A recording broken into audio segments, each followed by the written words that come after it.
اجنبی مہمان۔ مجھے کمرے میں کچھ گڑبڑ محسوس ہوئی اور میں نے اٹھ کر چاروں طرف نظریں گھمائیں۔ پھر ایک جانب مجھے کوئی چیز تیزی سے حرکت کرتی ہوئی نظر آئی۔ جمعرات 28 اکتوبر 2021۔ یہ چند ماہ پہلے کا واقعہ ہے، مگر میرے لیے انتہائی یادگار بن گیا ہے، کیونکہ یہ نہ صرف یادگار ہے بلکہ خاصا پراسرار اور دلچسپ بھی ہے۔ میرے BA کے امتحان ہونے والے تھے، مگر ان سے کچھ ہی دن پہلے اچانک میری طبیعت خراب ہو گئی۔ کئی روز تک بستر سے ہلا جلا بھی نہ گیا۔ نکات اس قدر تھی کہ بستر سے اٹھتی تو سر چکرانے لگتا اور مجبوراً مجھے دوبارہ لیٹ جانا پڑتا۔ اس سب میں پڑھائی بھی ڈسٹرب ہو کر رہ گئی تھی۔ ڈاکٹر کی احتیاط پر مسلسل کئی روز دوا کھانے کے بعد کچھ افاقہ ہوا۔ اس دوران میرا ایک ہفتہ ضائع ہو گیا تھا اور کمزوری الگ محسوس ہو رہی تھی۔ امتحان سے ایک ہفتہ قبل امی نے مجھے سختی سے ہدایت کی کہ روز رات کو دودھ پی کر سونا ہے اور رات دیر تک پڑھائی نہیں کرنی۔ جو تیاری کرنی ہے وہ صبح اٹھ کر لینا۔ امی روز رات کو دودھ ابالنے کے بعد دودھ والی گڑوی میرے کمرے میں رکھ دیتی تھی تاکہ ذرا ٹھنڈا ہونے پر میں اس میں ایک گلاس نکال کر پی لوں اور باقی دودھ فریج میں رکھ دوں۔ چنانچہ میں ایسا ہی کرتی۔ یہ 2 روز بعد کی بات ہے۔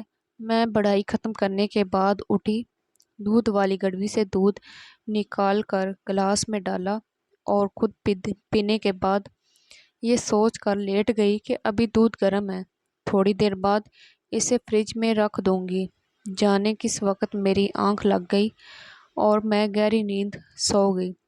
رات کا جانے کون سا پہر تھا جب اچانک میری آنکھ کسی برتن کے گرنے کی آواز سے کھل گئی۔ مجھے کمرے میں کچھ گڑبڑ محسوس ہوئی اور میں نے اٹھ کر چاروں طرف نظریں گھمائیں۔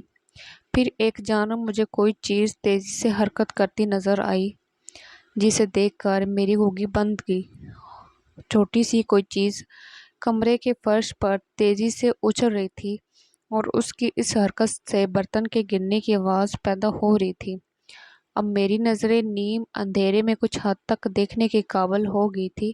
اب جو میں نے غور سے دیکھا تو معلوم ہوا کہ کوئی سیاہ رنگ کی چیز دودھ والی گڑوی کو لے کر اوپر نیچے ایسے اچھل رہی ہے جیسے کوئی گیند ہوا میں گیند ہو اور اسی سے وہ برتن گرنے کی جیسی آواز پیدا ہو رہی ہے۔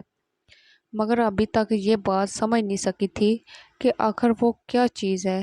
اب شاید اس سیاہ چیز کو میری موجودگی کا احساس ہو گیا تھا اور اس نے زیادہ زور سے اچھلنا شروع کر دیا۔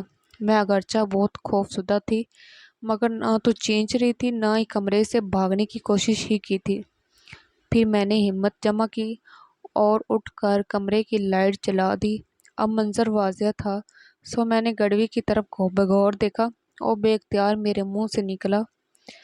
سیاہ رنگ کی بلی گڑوی میں منہ پھنسائے بیٹھی تھی۔ اب چونکہ اس کا منہ گڑوی کے چھوٹے سے منہ میں پھنس کے رہ گیا تھا، اسی لیے وہ اپنی جھنجھلاہٹ اچھل کر دکھا رہی تھی۔ کمرے میں ادھر سے ادھر اس کی بھاگ دوڑ ایک عجیب منظر پیش کر رہی تھی اور مجھے سمجھ نہیں آ رہی تھی کہ میں کیا کروں۔ بلی کی کوئی مدد کروں